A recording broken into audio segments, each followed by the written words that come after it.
Fala pessoal, sejam muito bem-vindos e bem-vindas à nossa aula 1.1 do treinamento de OKR aqui no módulo 3, que já é um módulo intermediário. Esse é o momento em que você vai aprender novas coisas que te tornarão referência na prática de OKR dentro da sua organização. Tá bom? Um adendo, a gente ainda não está falando sobre fazer consultorias com framework, sobre você fazer uma implementação, coordenar uma implementação. A gente está falando que você pode se tornar referência com a prática, tá certo? Porque esses conhecimentos, eles ainda não são suficientes para a gente conseguir coordenar uma implementação ou prestar consultoria para uma outra empresa. Beleza? Então, vamos com calma, vamos de passo em passo, que a partir daí vocês vão se tornar praticantes profissionais de OKR, beleza? A temática é tipos de K-Result. Eu já te apresentei ao longo do treinamento uma série de exemplos, características, dicas em torno desse assunto, KRs, né? Só que agora eu preciso aprofundar com você como que funciona a mecânica de definição de um K-Result que é bom e de um K-Result que é ruim. Como efetivamente escrever, né? K-Result não é só uma frase que tem um número no meio e a gente coloca lá na estruturazinha de um objetivo. Não é isso, existe muito mais coisa por trás e é aqui onde a gente vai te passar esse conhecimento. Boa parte dos treinamentos nem fala sobre isso, então aqui já é um grande diferencial para o seu aprendizado, tá? Vamos lá, pessoal. Nós temos 4 tipos de K-Result, dá para separar em 4 grupos, tá? Pode existir alguma variação ou outra que talvez mais para frente no treinamento a gente acrescente, se assim fizer sentido, mas essas 4 é aquilo que há de mais importante nessa literatura. Vamos lá. Primeiro grupo, Input, Output e Outcomes. Segundo grupo, Leading e Lagging Indicators, indicadores de liderança, avanço, né? E indicadores de atraso. Métricas Proxies, Roofshot e Moonshot é o nosso último grupo.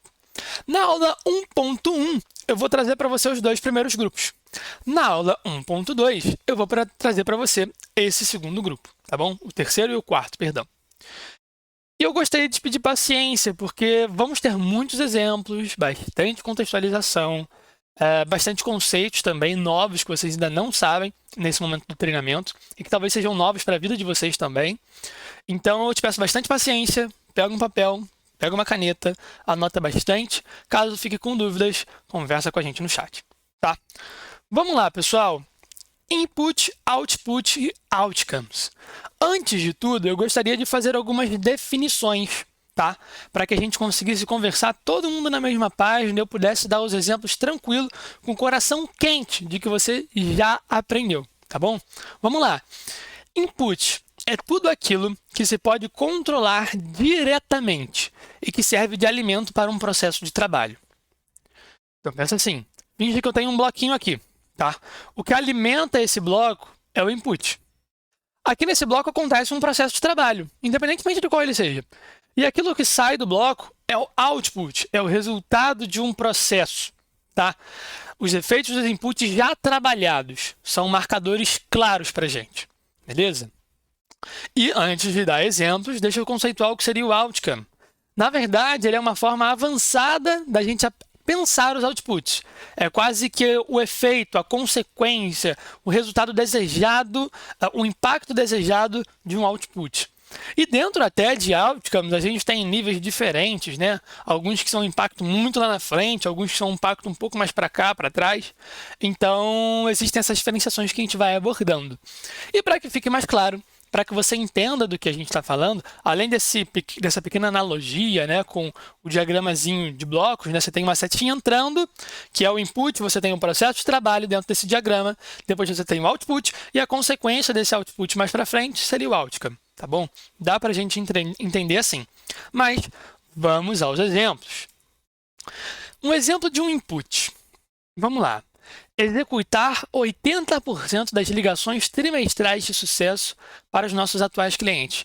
Então, a gente está falando, pessoal, de um processo de trabalho que envolva sucesso do cliente, tá bom? Experiência, sucesso do cliente. E aí eu coloco como input do meu processo executar 80% das ligações trimestrais de sucesso. Ou seja, eu vou estar ligando para o meu cliente, para saber se está tudo bem, para saber se ele está atingindo os resultados esperados ou não, para saber se ele está utilizando bem a minha plataforma ou não, se ele está passando por algum outro problema, se as coisas estão claras para eles, verificar a chance dele fazer um upsell, dele fazer um cross-sell. Então, são coisas importantes a serem tratadas nessa reunião. Então, essa reunião é relevante. Por isso que ela entra como input, mas perceba que o input geralmente ele tem uma cara muito de atividade, alguma coisa que você está fazendo para conseguir um resultado depois, né? Para conseguir o seu output. Vamos lá. Nesse input, o que eu estou esperando que saia desse processo, né? Eu estou indo ligar para o meu cliente. Fazendo essas ligações, o que eu espero como meu resultado primário? Aumentar em 20% o uso médio do sistema por parte dos usuários atuais. Porque conforme eu vou ligando para o meu cliente para saber como que está o uso dele com o meu sistema, se ele está conseguindo ter sucesso com o meu sistema ou não, eu estou garantindo que ele está tendo sucesso com aquilo, eu vou aumentando o percentual que ele usa do meu software. Tá? Quanto mais contato eu faço, dá para a gente entender que mais software ele vai utilizar. Seja porque ele passou a conhecer as funcionalidades melhor, seja porque ele deu feedback para a gente e a gente desenvolveu funcionalidades que agora são úteis para ele, tá? Independentemente do contexto. E aí a gente tem um extrapolamento aí desse meu output, tá? Se tornando um outcome. A gente pega ele e expande, explode. E ele vira alcançar a média de 95% de retenção mensal de clientes, um excelente número. Então, o que eu quero dizer? Qual é o impacto de eu ter o meu cliente utilizando 20% a mais do meu software, tá? Do meu sistema? É que o meu cliente tenha mais resultado com o meu sistema. E a partir daí, ele tendo mais resultado, entende-se que ele vai continuar nosso cliente, tá bom? Porque ele está tendo resultado com aquilo ali. Ele está conseguindo tirar proveito daquilo que ele paga e o retorno está existindo, tá? Ele está tendo um ROI em cima do pagamento que ele faz, um retorno sobre o investimento. Então, essa é a lógica. Eu faço um input de ligações, isso faz com que o meu cliente ele utilize mais meu software e, por fim, o extrapolamento disso, né, o impacto disso é fazer com que o meu cliente ele tenha um percentual ali maior de retenção, tá? Os meus clientes continuem clientes do meu software, beleza?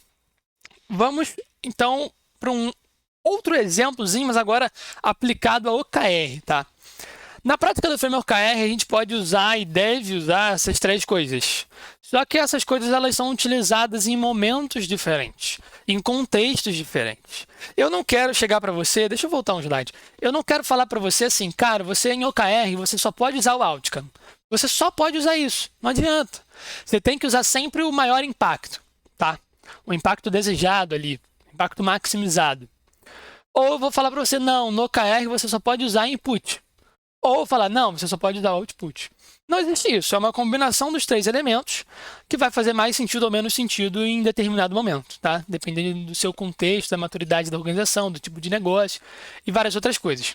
Então, eu trouxe aqui algumas ligações entre esses conceitos, input, output e outcome, com a temática de OKR, como é que você utiliza isso dentro do framework OKR, tá?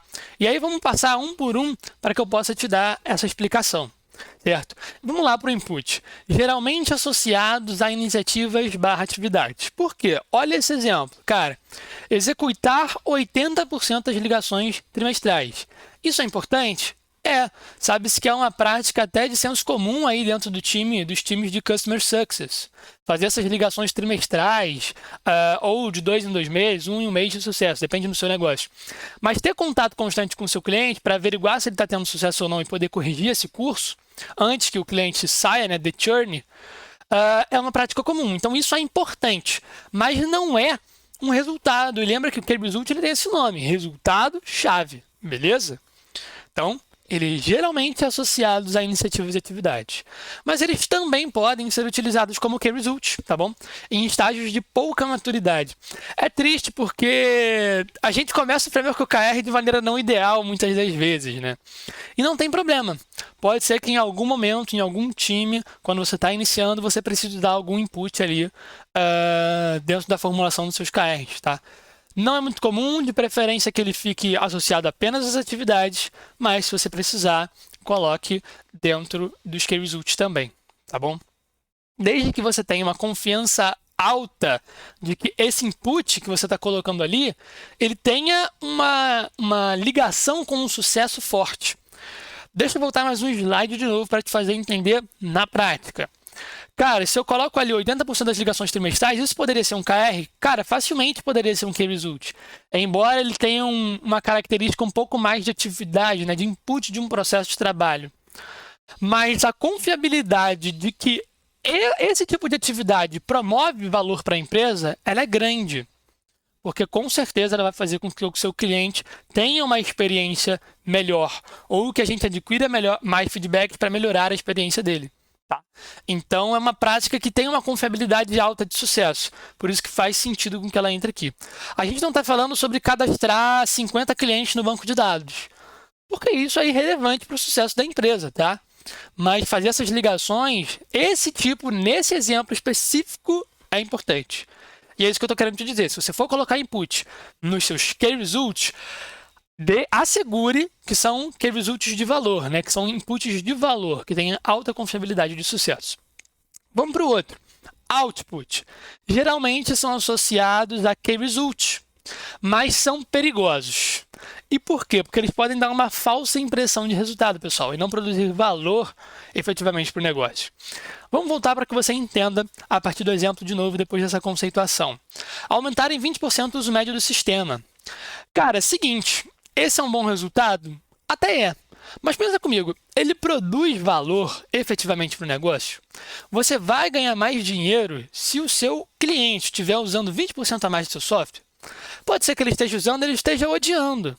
Então, esse tipo de Key Result formulado a partir de outputs, eles são perigosos. Às vezes, ou eles precisam ser transformados em outcomes, ou eles precisam de outros outputs que vão fazer com que a gente tenha uma visão geral ali dos Key Results benéfica, né? Que realmente produza valor. Tá certo?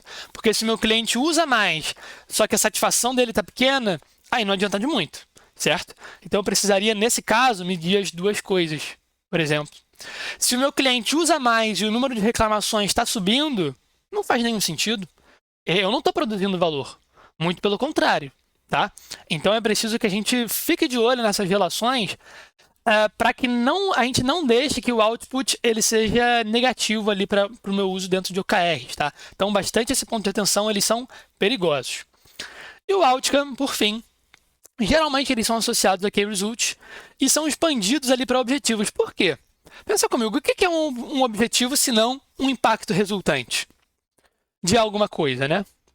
Então, vamos lá. Alcançar a média de 95% de retenção mensal. Isso é uma outcome associada a um Key Result, e é um bom Key Result, tá? É um Key Result que um time consegue responder a ele rapidamente, é um Key Result que produz valor para o negócio, porque a gente está falando de dinheiro, tá? Principalmente aqui. A gente está falando também sobre satisfação do cliente, porque ele não renova se ele não estiver satisfeito. Então, existe valor nisso aqui, é um bom Key Result. Mas como que eu produzo um bom objetivo? Na verdade, bastaria que eu pegasse esse Key Result e eu expandisse ele, só que agora de maneira qualitativa e não mais quantitativa. O meu objetivo, poderia ser possuir uma base de clientes que nos ama, que ama a nossa marca, que ama a marca Wiki, por exemplo. Então, se a gente está falando aqui na plataforma sobre retenção, o meu Key Result poderia ser esse e o meu objetivo poderia ser ter clientes que me amam. Beleza? Ou qualquer outra variação. Só um exemplo para que você entenda, tá? Essa lógica. Porque o objetivo nada mais é do que um outcome maximizado e qualitativo. Beleza? Legal?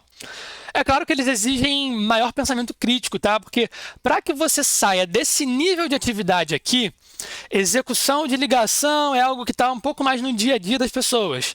E aí você pensa um pouquinho, tá, mas o que essa ligação vai me trazer? Aí você fala, não, se eu ligar mais, o cara usa mais o sistema. Pô, mas aí o que isso vai me trazer? Mas se eu ligar mais e o cara usar mais o sistema, provavelmente ele vai querer continuar cliente nosso, porque ele vai estar aproveitando melhor o software. Então, percebe que existe um pensamento crítico aí, e talvez nem todo mundo consiga chegar. É preciso desenvolver isso, é preciso se acostumar com esse aprofundamento das coisas, né? O ser humano, os colaboradores comuns aí no dia a dia das organizações, geralmente eles pensam muito em atividades. Porque ainda as empresas têm essa característica de gestão, né? Ficar muito no comando e controle das atividades, só falando sobre atividades e pouco sobre resultados. Só que o OKR vem para mudar essa mentalidade. Então, eu preciso que você se acostume aos poucos e treine bastante pensamento crítico no seu time, tá bom? Pessoal, vamos avançando. Como então que input, output e outcome se relacionam? Como que funciona essa mecânica da coisa? Como que eu saio do input, vou para um output, vou para um outcome, tá bom? Então deixa eu esclarecer para você. Para que você saia do input, que é um nível de atividade, e vá para um output, você tem que se perguntar o que nós buscamos com isso. Lembra do exemplo das ligações.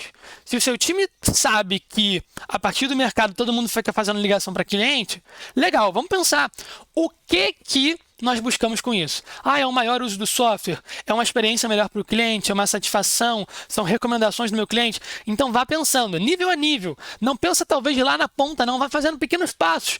Por que eu vou ligar mais para o meu cliente? O que eu estou buscando com isso?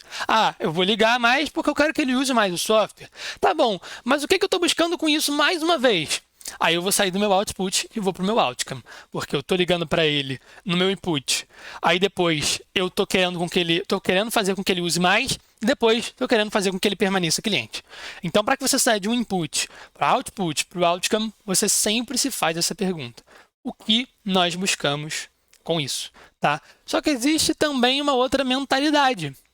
Ou seja, como que eu saio de um outcome e entro num input? Você tem que se fazer uma perguntinha que é a seguinte: como eu chego a esse efeito? O que proporciona isso? Então vem comigo. Se eu estou aqui no meu exemplo, alcançar a média de 95% de retenção mensal de clientes, eu tenho que me perguntar como que eu estou chegando nisso, tá?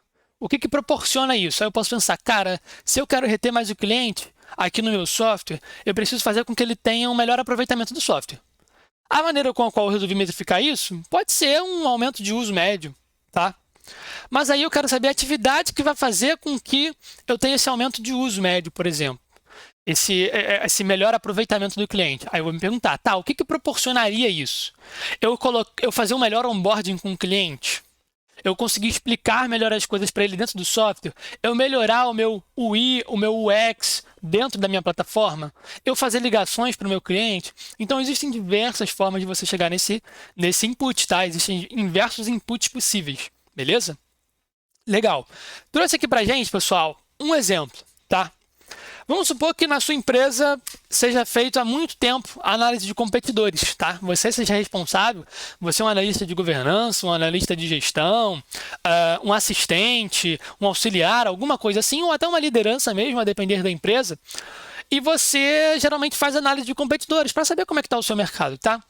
Só que a gente nunca mediu o resultado disso. A gente só sabe que a gente faz atividade.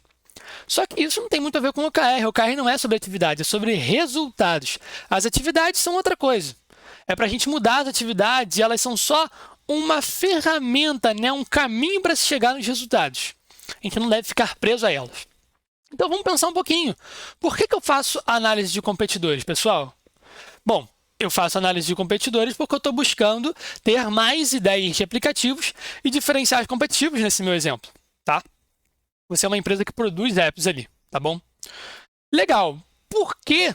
O que você busca com ter mais ideias de apps e diferenciais competitivos? Por que você está buscando isso? O que você quer com isso? Bom, eu, no meu exemplo, estou buscando isso para eu ter apps de maior download e engajamento. Mas tá bom, por que eu quero isso? O que eu busco com isso? Mais uma vez, eu sei que é exaustivo, mas mais uma vez. O que eu busco com isso? Se tornar referência no setor. Então a gente tem exemplos aqui, é lógico que a gente não colocou um número, né? Mas a gente tem exemplos de como a gente sai de um input, vai para um output, vai para um outcome 1 e um outcome 2, por exemplo. Eu te falei, né, que existem níveis diferentes de outcome, por exemplo. Porque um é um impacto mais curtinho, o outro é um impacto maior, mais longo, tá? Pensado mais à frente. Então, a gente tem níveis diferentes. Mas a lógica de para que você saia de um e vá para o outro é essa. O que buscamos com isso? Tá bom? Agora, a gente poderia se fazer essa pergunta ao contrário também, né? Como que eu saio do se tornar referência no setor para chegar numa atividade que vai fazer com que eu me torne referência? Ou em algumas atividades? O que eu preciso fazer? Me fazer aquela perguntinha. Né? Como que eu chego nisso daqui? Como que eu chego nesse algo? Como que eu me torno uma referência no setor? Olha, produzindo mais apps que tenham maior número de download, maior engajamento por parte do público. Tá bom, mas como é que eu chego nisso? Eu preciso ter mais ideias, eu preciso saber meu diferencial competitivo, eu não estou conseguindo saber para me posicionar no mercado. Mas como que eu posso atingir isso então, né? Como que eu chego até esse lugar? Fazendo análise de competidores, tá? Então existe tanto um fluxo da esquerda para a direita, como da direita para a esquerda. Tá bom? Essas perguntas são as que a gente tem que fazer. E lembre-se, input, output e outcome devem ser utilizados em conjunto nos nossos OKRs. Tá bom? Lembra do exemplo que eu te dei. Legal, pessoal. Vamos então a Leading e Lagging Indicators. A aula já está batendo 20 minutinhos, mas se ajeita na cadeira, dá um pause no vídeo se precisar e continua aqui comigo. Vamos lá. Mesma coisa de antes, eu vou te dar um conceito, tá? Para que você trabalhe na sua cabeça antes de eu te dar os exemplos. Vamos para o leading. Indicadores que te permitem prever o sucesso futuro e são responsivos em curto prazo. São difíceis de descobrir, precisando de empirismo. Então, esse tipo de indicador é um indicador muito bom, porque ele faz com que você tenha um comportamento que vai tentar prever o futuro. Você vai estar fazendo algumas coisas no presente que vão te fazer chegar num bom resultado, num resultado desejável mais lá para frente. Mas eles são indicadores difíceis de descobrir. Você precisa de experimentar, você precisa de trabalhar antes para poder chegar neles, tá? Você só adquire isso com bastante trabalho. Você não vai chegar e do nada vamos pensar, ou vamos ler um livro e vamos chegar nessa resposta. Você precisa de empirismo, porque isso depende demais do contexto específico do seu negócio. Tá bom? Quando eu der o exemplo, vai ficar mais claro ainda. Lagging Indicators. São indicadores claros, também conhecidos aí como indicadores de atrasos, tá? Eles mostram o resultado final, mas eles são vistos em retrospectiva, ou seja, eu só consigo olhá-los quando eu vejo o que aconteceu para trás. Por isso que eles são chamados de indicadores atrasados. Eles não são responsivos em curto prazo. Eu já ia te dar um exemplo agora, mas vamos esperar o slide de exemplo para que a gente possa dar uma contextualização e você entender de maneira mais interessante. Vamos lá. Leading Indicators. Eu quero aumentar o número de visitas às nossas landing pages do site em 40%. Ou seja, eu tenho um site, eu quero vender alguma coisa, quero adquirir uma lista de e-mails e aí eu vou lá e coloco uma landing page para colher leads, tá bom? Estou colhendo leads. E aí eu coloco essa landing page. Eu quero aumentar o número de visitas nela em torno de 40%. Eu tenho um lagging indicator ali que é atingir o número de 100 mil em receita vinda de tráfego orgânico. Agora vamos tentar entender a relação entre essas duas coisas. Vamos olhar para o lagging indicators primeiro. Cara, esse é um indicador que você só consegue olhar em atraso. E isso não tem uma responsividade tão grande assim do seu time. Porque fazer com que converta-se receita no tráfego orgânico é difícil. Não é do dia para a noite você instalou o dedo aqui ou você fez uma ligação e converteu. Não é isso. Você precisa de estratégia de SEO, você precisa melhorar a qualidade do teu site sob diversos aspectos. Então você precisa de muitas coisas, produzir conteúdo, etc. Então não é um indicador responsivo, ele é um indicador de atraso. É uma métrica importante? Demais. Ela é relevante para o negócio? Demais. Só que talvez para um key result ela seja forçar uma barra. Ela é quase como se a gente estivesse fazendo algo por maquiagem, só por fazer. Porque eu coloco aquele resultado ali. Mas qual é a responsividade no dia a dia que meu time tem para atingir esse resultado? Nenhuma. Então o trabalho ele não é tão interessante. E aí eu preciso de quê? De um leading indicators agora. Tá? E nesse caso, nosso leading indicators é aumentar o número de visitas às nossas landing page do site em 40%. Por quê? Entende-se, né, existe uma previsão de que se eu aumento o número de visitantes às landing pages, eu vou ter uma maior quantidade de pessoas convertidas, tá? Eu não estou falando que o percentual de conversão está aumentando ou diminuindo. Considerando que ele se mantenha pelo menos estável, se eu aumento a quantidade de visitantes, eu aumento aquilo que sai, certo? Eu aumento o número de pessoas que entrou, beleza? Mas considerando a conversão igual.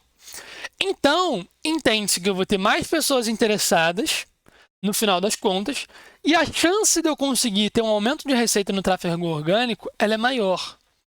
Ou seja, uma coisa está intimamente ligada à outra, percebe? As duas coisas, elas são resultados, tanto o primeiro quanto o segundo. Não tem atividade aqui. As duas coisas são resultados. Só que são resultados por perspectivas diferentes. Um é um olhar para trás e o outro é uma perspectiva presente, que o meu time pode ter maior responsividade no curto prazo. Por quê? Fazendo um teste AB, eu sei qual tipo de landing page converte mais ou menos. E a partir daí eu posso aprimorar, eu modifico as minhas artes, eu modifico a minha copy, tá? Para conseguir fazer com que converta-se mais nessa landing page. Ou seja, a responsividade ela é grande. Tá bom? Vamos avançando para um outro exemplo. Começando pelo Lagging Indicators. Alcançar uma taxa de retenção de clientes de 75%. É aquele mesmo exemplo que eu dei lá, talvez com um número diferente, mas é o mesmo exemplo. Tá? Talvez a responsividade do meu time no curto prazo, para essa métrica, ela seja uma responsividade baixa. Porque o meu time no dia a dia, talvez ele não consiga fazer algumas ações de semana em semana para conseguir ter aumento tão rápido assim nessa taxa de retenção.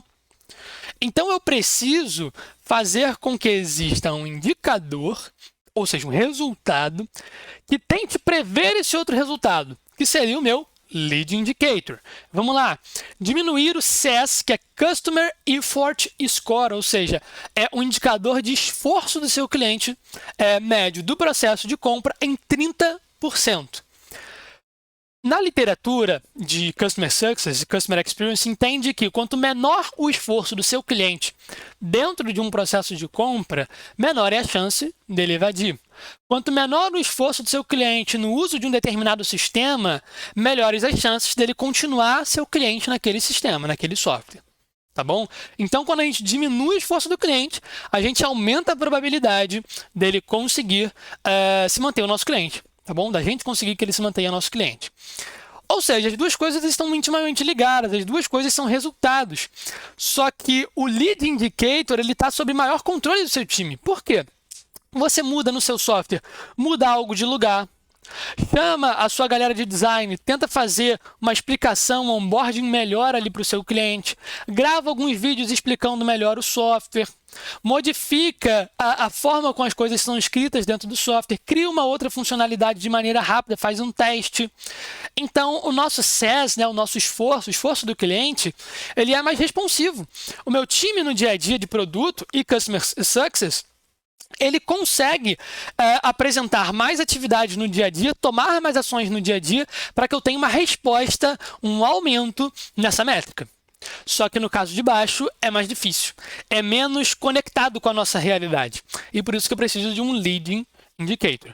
Aí você vai estar pensando, pô, Matinha, então é só eu usar Lead Indicator para sempre, né? Já que eles são previsores de futuro, eles também são resultados, eles também são chave, eles produzem valor para o negócio, eles são específicos, eles são baseados em progresso, eles estão perfeitos, está seguindo tudo. Só que é importante, meu caro, que você faça uma mistura inteligente.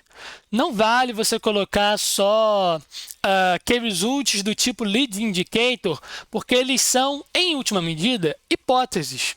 Há uma previsão forte de que se você diminuir o esforço do seu cliente, você vai aumentar a taxa de retenção dele? Com certeza existe. Mas, ainda assim, é uma hipótese, tá? Que por mais provável que ela se converta em realidade, ela ainda não se converteu. Então, se você monta um conjunto de key results todos baseados em Lead Indicators, você corre o risco de se ferrar. Então, não faça isso. Faça uma mistura inteligente de Leading e Lagging Indicators. Tá bom? Vamos lá para eu te dar mais essa explicação antes da gente fechar. Leading geralmente são utilizados em Key Results. Bom, mas sua essência de previsão também se aplica ao relacionamento de iniciativas com KRs, objetivos com missão, visão ou objetivos estratégicos. O que eu quero dizer? Qual é a essência de um Lead Indicator? Ele é um previsor de futuro. Ele é algo que acontece hoje, que está sob maior controle do meu time, e a partir daí ele promove o atingimento de uma coisa futura. Tá? Essa é a essência de um Lead Indicator. E você pode aplicar essa essência a outras coisas. Por exemplo, a iniciativa nada mais é do que algo que você faz hoje, no dia de hoje, agora, na hora de agora, que vai te proporcionar um aumento futuro. Não no objetivo, mas sim no Key Result. E o Key Result, por consequência, é algo que você trabalha hoje, que você quer atingir esse resultado hoje, para que você atinja um objetivo no futuro. Certo? E o seu objetivo nada mais é do que um previsor de sucesso para os seus objetivos estratégicos. E esses são um previsor de sucesso para a sua visão. E essa, por sua vez, é uma previsora de sucesso para a sua missão da organização. Então, essa lógica de lead indicator, né, essa lógica de previsor de futuro, ela é aplicada dentro do meu sistema OKR inteiro, de baixo para cima, da iniciativa até a missão, tá bom? E nos nossos lagging indicators, vamos lá, podem ser utilizados em KRs e objetivos também. Mas sua essência de ser um efeito desejado se aplica na missão, visão e objetivos estratégicos. Ou seja, a mesma narrativa que eu trouxe para você no leading, né? A essência é que o lagging é o estado futuro desejado. O KR é o estado futuro desejado de uma iniciativa, por exemplo. O objetivo é um estado futuro desejado de um KR. O meu objetivo estratégico é o estado futuro desejado do meu objetivo do meu OKR. A minha visão é o estado futuro desejado dos meus objetivos estratégicos. E a minha missão é o estado futuro desejado da minha visão, tá bom? Então, a gente tem sempre essa lógica sendo aplicada também, certo? Que ele é o estado futuro desejado, é o impacto que você almeja atingir, certo? E ali embaixo você deve ter percebido que eu coloco sempre um asterisco ali, que diz o seguinte: esse conceito é móvel e relativo, depende do contexto analisado do negócio. Existe uma métrica em si que ela fala muito sobre isso, que é a métrica de NPS. A métrica de NPS, ora ela pode ser considerada uma métrica leading, e ora ela pode ser considerada uma métrica lagging. Deixa eu contextualizar para você. Vamos tentar entender como que o NPS se torna uma métrica leading, tá? Quando eu falo sobre atingimento de receita recorrente ou de receita por indicação, tá? O NPS ele é uma métrica leading em relação a isso. Por quê? Quanto mais o meu cliente me recomenda, maior a probabilidade dele renovar comigo e maior a probabilidade dele indicar o meu produto ou serviço para alguém. Então, o NPS, nesse caso, se comporta como uma métrica leading, previsora de sucesso futuro, tá bom? Só que agora o NPS vai mudar de contexto. Eu vou colocar ele numa métrica lagging, tá bom? O NPS, ele é uma métrica lagging, por exemplo, em relação ao meu esforço. Por quê? Se eu faço uma determinada diminuição do meu esforço do cliente, a probabilidade dele me recomendar ela é alta. Então, eu diminuo o esforço para que o meu impacto seja o NPS. Tá certo? Ou seja, o NPS agora ele é o impacto futuro desejado. Ele não é mais um previsor, nesse exemplo, tá? Nesse ambiente controlado aqui. Então perceba que esse conceito é móvel. Uma mesma métrica ela pode ser entendida como leading e lagging indicator ao mesmo tempo. Tá? E aí, como é que eu escolho? Cara, depende da realidade do seu negócio. Você precisa pegar esse conhecimento que eu estou passando aqui para você, praticar, aplicar, tirar suas dúvidas e a partir daí você vai ser um praticante profissional, com certeza. Vamos continuar aqui nos nossos exemplos, tá? Vamos tentar trazer para um exemplo mais clássico. Eu tenho aqui, como que eu saio de um leading e vou para o lagging? Aquela mesma lógica que eu fiz com você, input, output e outcomes, tá? Leading. Cara, como que eu saio dele e vou para o lagging? Eu faço a seguinte pergunta: quais são as consequências desse resultado? Lembra, no exemplo que eu te dei. Quais são as consequências de você diminuir o esforço do seu cliente? Você fazer com que ele se mantenha seu cliente. Você aumentar a retenção desse grupo, tá bom? E como é que eu faço para sair do lagging e para ir para o leading? Eu me faço a seguinte pergunta: quais são as possíveis causas desse resultado? Vamos voltar no exemplo. Quais são as possíveis causas de eu ter um aumento na minha taxa de retenção? Cara, eu diminuí o esforço do cliente no uso do meu software. Eu diminuí o esforço do cliente no uso do meu serviço. Então, essa é uma possível causa, tá bom? Legal? Vamos a um exemplo de SaaS aí, Software as a Service, tá? Galera, se eu parto de um lagging indicator, que é a minha receita recorrente, tá? Eu quero aumentar a minha receita recorrente. Eu vou me fazer a seguinte pergunta para chegar nos meus leading, nos meus previsores de futuro, que são ali os meus indicadores que o meu time possui uma taxa de maior responsividade, tá? Vamos lá. Quais são as possíveis causas de um aumento na receita recorrente? Eu chego à seguinte resposta: eu preciso de que o cliente tenha um maior resultado e eu preciso que ele tenha uma melhor experiência comigo. Ou seja, experiência fala sobre o trato, fala sobre a jornada, os pontos de contato que ele tem, o esforço que ele tem. E o resultado fala sobre o valor que é entregue ao cliente, qual é a mudança que ocorre no negócio dele com o uso do meu produto ou do meu serviço. Ele ganha dinheiro com isso? Ele não ganha? Ele deixa de perder dinheiro com isso ou não? Então, isso fala sobre resultado. Tá? Continuando, quais são as causas dessa melhoria no resultado e melhoria na experiência? Olha, algumas causas são possíveis.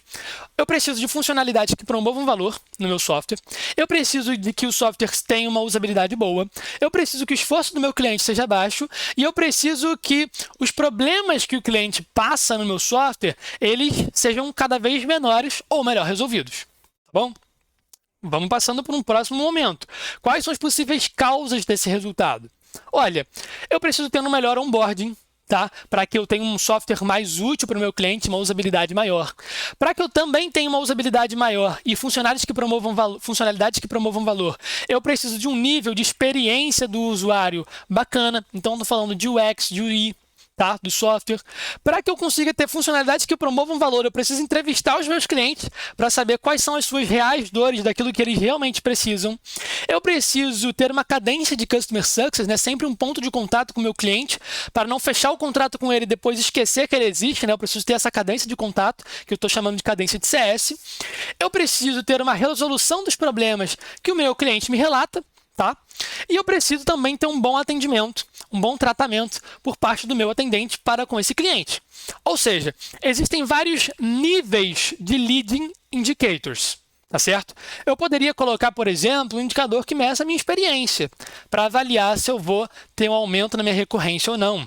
Eu poderia colocar um indicador que fala sobre o percentual de usabilidade do software, como eu já fiz uma vez. Eu poderia colocar um indicador de esforço, como eu já falei. Eu poderia colocar a quantidade de problemas relatados pelo cliente. Ou eu poderia colocar, por exemplo, ali no meu último ponto, a quantidade de entrevistas feitas com o cliente.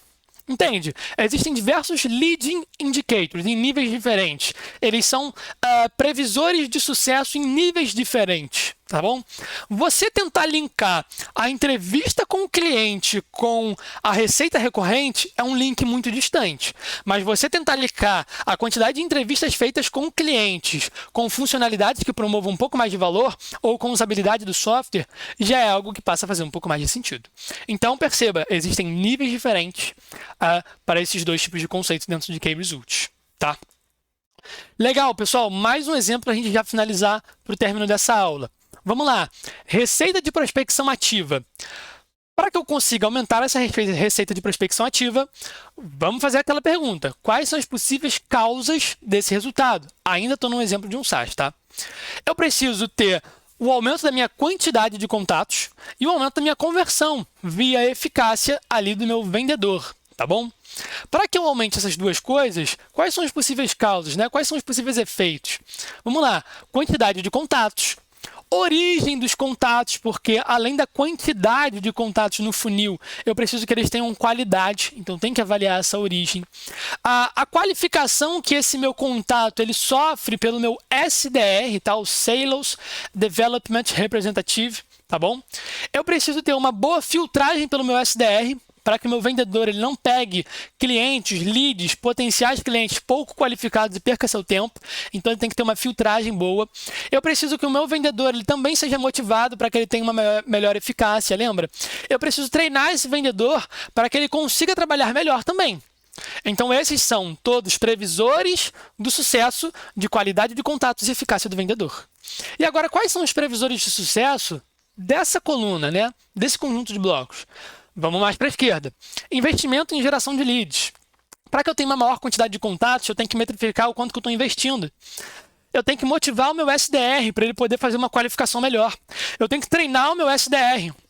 Eu tenho que ter um fit de expectativas do meu cliente com o meu produto, com o meu serviço. Eu tenho que ter uma política de RH boa para fazer com que eu tenha uma maior motivação dos colaboradores, maior treinamento para eles. Eu tenho que ter uma quantidade de treinamentos bacana para o meu vendedor. E eu tenho que ter uma qualidade desses treinamentos também bacana. Então, existem, novamente, diversos níveis de lead indicators, diversos níveis de previsores de sucesso.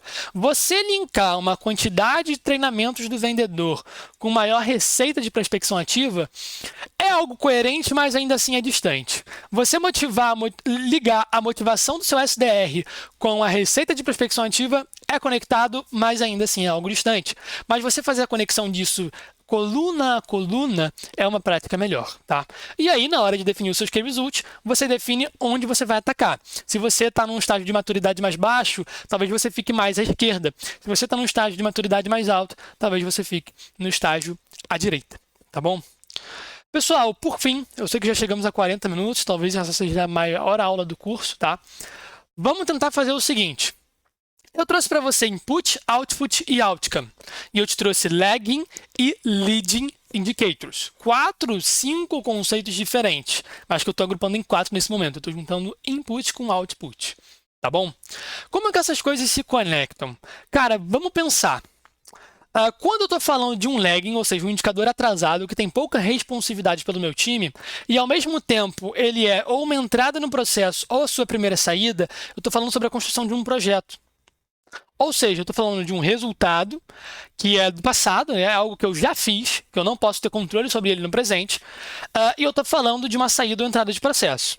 E aí eu posso colocar como exemplos, construir um CRM, ter um protótipo criado, ter 5 reuniões gerais feitas e várias outras coisas. Construir um produto, construir um software, entende? Então são pequenos milestones, são projetos que eu tenho quando eu junto um lagging com um conceito de input e output. Agora, se eu vou mais para a direita, lembra, para eu sair do lagging e ir para o leading, eu me faço a seguinte pergunta: quais são as possíveis causas desse resultado? Então, quando eu me pergunto quais são as possíveis causas que vão me fazer chegar num protótipo criado, eu vou chegar em atividades, pessoal. Eu vou chegar em atividades. Ou seja, se eu saio do milestone, se eu saio de um projeto e me faço essa pergunta, eu chego numa lista de tarefas. Então vamos lá, conversar com 5 funcionários, mandar 2 e-mails, fazer 10 ligações. Nesse momento, eu estou com o indicador leading, mas ao mesmo tempo ele é um input e output. Então ele é uma entrada ou saída primária de processo, mas ao mesmo tempo ele é previsor de sucesso. Juntando essas duas coisas, ele se torna uma lista de tarefa. Tá bom? Avançando, como que eu saio então do meu leading para o meu outcome? Eu tenho que me fazer a seguinte pergunta: o que buscamos com isso? Ou seja, o que nós estamos buscando com mandar 2 e-mails, fazer 10 ligações, conversar com 5 funcionários? Eu estou buscando uma mudança contínua. Eu estou buscando maiores resultados. E a partir daí eu chego nos seguintes indicadores, por exemplo. Olha, eu faço 10 ligações, eu converso com 5 funcionários para aumentar a minha satisfação em 95%, para diminuir o meu esforço em 10%, para colocar o meu esforço no patamar de 10%, para atingir 70% de usabilidade do software, mandando e-mail para o meu cliente explicando sobre as funcionalidades. Então, quando eu me pergunto o que eu busco com essa lista de tarefas, eu chego na minha mudança contínua. A mesma coisa, se eu pego um projeto, tá? Se eu pego um milestone, um projeto, e eu me pergunto, por exemplo, por quê? Por que eu estou fazendo aquilo ali? O que eu busco com isso? Você chega também na sua mudança contínua, tá? Você chega ali naquele quadrante onde a gente ainda está falando sobre um previsor de sucesso e agora a gente está falando sobre outcome. Tá bom? Algo ali que realmente produz valor para o negócio em última instância. É o impacto final, tá bom? São os impactos finais. Mas ao mesmo tempo que ele é um impacto final, ele ainda é previsor de sucesso. E a gente, por fim, tem ali o nosso lagging e outcome ao mesmo tempo. Para que eu saia do leading e eu vá para o lagging, eu preciso me perguntar qual é a consequência disso. O que eu estou buscando com essa mudança contínua, tá bom? O que eu busco com essa mudança contínua, ou seja, eu estou saindo daquele quadrante ali na direita e estou indo para o quadrante em cima ainda, na esquerda. O que eu busco com essa mudança contínua? Eu busco atingir, por exemplo, 25 mil de receita recorrente, ou um NPS de 85%, um entregue no prazo de 90%. Todos esses são indicadores que, ao mesmo tempo, eles são outcome de um negócio, eles são lagging indicators, eles são indicadores atrasados. Indicadores sobre o qual o meu time não tem uma taxa de responsividade alta no curto prazo. Pessoal, espero que essa matriz ajude vocês a conseguirem utilizar esses variados tipos de key results no seu negócio. A depender do nível de maturidade que você está, você vai usar mais um do que o outro, mas a resposta é: faça misturas inteligentes. E para que você chegue numa mistura inteligente, você vai precisar praticar e praticar bastante, tá bom? Chegamos aí a quase 45 minutos de aula. talvez numa atualização do curso a gente quebre essa aula em 2 partes, tá? Para que ela fique um pouco menor. Mas eu te peço paciência, tá? Para essas aulas um pouco maiores, mas elas estão carregadas de conteúdo. Se precisar, assiste de novo. Se ficou com dúvida, comenta aqui embaixo. Se você gostou até de uma aula um pouquinho maior dentro de um curso que as aulas são mais quebradinhas, deixe seu feedback positivo. Se você prefere aulas um pouco mais curtas, coloca aqui embaixo e sinaliza isso pra gente, tá bom? Qualquer dúvida, o comentário também está aberto. Pessoal, tchau, tchau. Obrigado pela paciência e pela atenção. Até a próxima aula.